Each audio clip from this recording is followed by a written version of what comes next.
আসসালামু আলাইকুম সম্মানিত শিক্ষার্থীবৃন্দ, গেম অফ স্টাডি এর তরফ থেকে আমি আবির স্যার সকলকেই স্বাগতম জানাচ্ছি খুবই গুরুত্বপূর্ণ আপডেটে। তো আপনারা মোটামুটি সকলেই জানেন ঢাকা বিশ্ববিদ্যালয়ের কমার্স ইউনিট অর্থাৎ সি ইউনিটের পরীক্ষা কিন্তু অলরেডি আগামীকাল শেষ হয়েছিল। তো সেই পরীক্ষার প্রশ্নপত্র নিয়ে কয়েকটা সাবজেক্টের প্রশ্নপত্র নিয়ে অনেক প্রবলেম কিন্তু তৈরি হয়েছে। কারণ হচ্ছে আপনার যারা জানেন না তাদেরকে একটু বলে রাখি যে বিশেষ করে অ্যাকাউন্টিং এর কিছু প্রশ্ন রয়েছে। সেগুলোর মধ্যে দেখা যায় হচ্ছে আপনার সেটগুলো কিন্তু মিলতেছে না, ঠিক আছে? অর্থাৎ প্রশ্নটাই ওলটপালট করে দেওয়া আছে। নর্মালি তো সেট হলে তো ওলটপালট থাকবেই, বাট হ্যাঁ, প্রশ্নটাই একদম চেঞ্জ হয়ে গেছে। দেখা যাচ্ছে হচ্ছে ক সেটে হচ্ছে প্রশ্ন একরকম, খ সেটের প্রশ্ন হচ্ছে একদম আরেক রকম, আবার গ সেটে ওই প্রশ্নটাই নেই।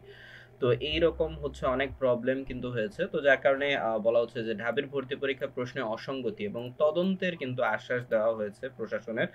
তো অনেকেই কিন্তু কমপ্লেন জানিয়েছেন এই বিষয়টা, আর ঢাকা বিশ্ববিদ্যালয় বিষয়টা অবশ্যই দেখতেছে। তো আমরা একটু প্রতিবেদনটা পড়তেছি। বলা হচ্ছে যে ঢাকা বিশ্ববিদ্যালয় 24-25 শিক্ষাবর্ষে ব্যবসা শিক্ষা ইউনিটে আন্ডার গ্র্যাজুয়েট প্রোগ্রামের ভর্তি পরীক্ষা প্রশ্নপত্রে অসঙ্গতি নিয়ে ওঠা অভিযোগের খতিয়ে দেখছে বিশ্ববিদ্যালয় প্রশাসন। এই বিষয়ে জরুরি পদক্ষেপ গ্রহণের পাশাপাশি শিক্ষার্থীদের উদ্বিগ্ন না হওয়ার আহ্বান জানিয়েছেন কর্তৃপক্ষ। অর্থাৎ খুব বেশি প্রবলেমের মধ্যে বা হচ্ছে খুব বেশি এটা নিয়ে মানে না করার আশ্বাস দিয়েছেন প্রশাসন আর কি। আর আজ শনিবার 8 ফেব্রুয়ারি 2024-25 শিক্ষাবর্ষে আন্ডার গ্র্যাজুয়েট প্রোগ্রামে ভর্তি পরীক্ষার প্রধান সমন্বয়কারী অধ্যাপক ডক্টর মাহমুদ ওসমান ইনাম স্বাক্ষরিত এক বিজ্ঞপ্তিতে এ তথ্য জানানো হয়।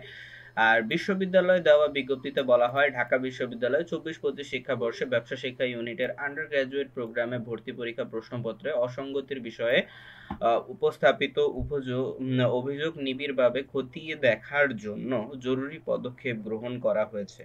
পরীক্ষার্থীদের স্বার্থকে সর্বোচ্চ অগ্রাধিকার দিয়ে বিষয়টি সমাধানের লক্ষ্যে কার্যক্রম চলছে। উদ্বুদ্ধ পরিস্থিতিতে উদ্বিগ্ন না হওয়ার জন্য পরীক্ষার্থী এবং অভিভাবকদের প্রতি আন্তরিকভাবে আহ্বান জানানো হচ্ছে। ঠিক আছে? ওকে। আর এর আগে এই যে শনিবার সকালে ঢাকা বিশ্ববিদ্যালয় ব্যবসা শিক্ষার স্নাতক ভর্তি পরীক্ষা কিন্তু অনুষ্ঠিত হয়, ঠিক আছে? আর এই পরীক্ষার একই সেটের প্রশ্নপত্রে ধারাক্রমে অসঙ্গতি দেখা গেছে। একই সঙ্গে কিছু প্রশ্নপত্র 4টি প্রশ্ন পুনরাবৃত্তি হয়েছে। বিষয়টি শিক্ষার্থীদের বিভ্রান্ত করেছে বলে জানায় তারা। ওকে, তো এটা খুবই গুরুত্বপূর্ণ বিষয়। আর হ্যাঁ, আর যে বিষয়টা অবশ্যই সকলেরই অনেকের কনফিউজ থাকতে পারে যে পরীক্ষা কি তাহলে আবার হবে কিনা বা এই সেই। আচ্ছা, যতটুকু ঢাকা বিশ্ববিদ্যালয়ের ক্ষেত্রে বলা যেতে পারে সেটা হচ্ছে, আমারও মনে হয় না বা ম্যাক্সিমাম মানুষের মনে হয় না বা ঢাকা বিশ্ববিদ্যালয় মনে হয় না যে পরীক্ষা আবার নিবে। ঠিক আছে, কোন ইউনিটের পরীক্ষা, কারণ স্বাভাবিক একটা ইউনিটের বা একটা ভর্তি পরীক্ষার বিষয়টা হচ্ছে অনেক কস্টিং এর ব্যাপার আছে, স্বাভাবিক। কারণ কাগজপত্র এই সে এটা আবার নেওয়া এই সে এটা অনেক প্রবলেমের এবং ঝামেলার ব্যাপার একটা পরীক্ষার অ্যারেঞ্জমেন্ট করা।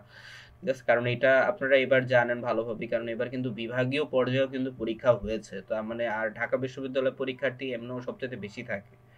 ঠিক আছে, তো এটার জন্য অবশ্যই হচ্ছে তারা যে কাজটা করতে পারে আমার কাছে মনে হয় সেটা হচ্ছে, যেই প্রশ্নগুলো নিয়ে অসঙ্গতি তৈরি হয়েছে, যে এটা কেন হইলো ওইটা কেন হইলো, ওই প্রশ্নটাই বাদ দেওয়ার সম্ভাবনা আছে। তো ওই প্রশ্ন বাদ দিয়ে যেই সেটগুলো সবার সাথে মিলেছে, সব প্রশ্নের পত্রেই আছে সেম, ওইটা অনুযায়ী আপনার ক্যালকুলেশন করতে পারে, যেটা সবচাইতে বেশি আমার কাছে মনে হয়। আর এটাই আমার মনে হয় সবচাইতে বেশি আপনার এই পরিস্থিতিতে এটাই সবচাইতে বেশি কার্যকর হবে। ঠিক আছে, আপনার কি মনে হয়? আপনার হচ্ছে চাইলে কমেন্ট করে জানাতে পারেন। ওকে, তো নিয়মিত আপডেট পেতে অবশ্যই চ্যানেলটিকে সাবস্ক্রাইব করতে ভুলবেন না। আমি আবির স্যার এ ধরনের নতুন নতুন আপডেট নিয়ে আপনাদের সামনে হাজির হব ইনশাআল্লাহ। ওকে।